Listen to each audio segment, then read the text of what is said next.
I think about YouTube being an American product, but of course it's accessible all around the world. What emerging markets are most important for you? Well, so we're interested in having YouTube in the whole world. And we have over 1 billion users right now who come to YouTube every month. But we see that there are billions of users in the emerging markets, and we've been really working hard to try to figure out how can we offer a really compelling service for them.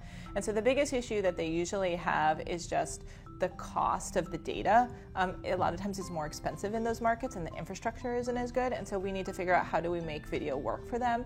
But we think it's important because we have this huge library of information, this huge library of how to do anything, and this huge library of entertainment. And so the fact that we could make it available to billions of people more in the emerging markets is really can have really big impact.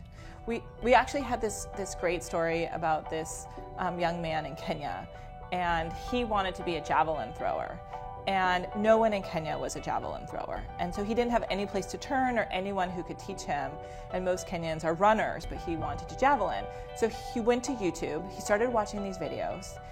He learned how to throw javelin from the videos. And today he's one of the top javelin throwers.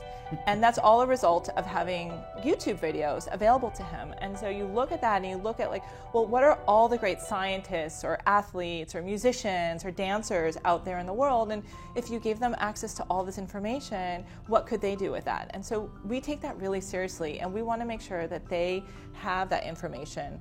We talk about that as the freedom of information. We want to make sure that they have access to that information.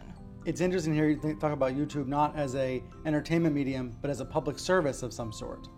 So we do think about YouTube and the impact that it has on society, and we spend a lot of time, we take that very seriously.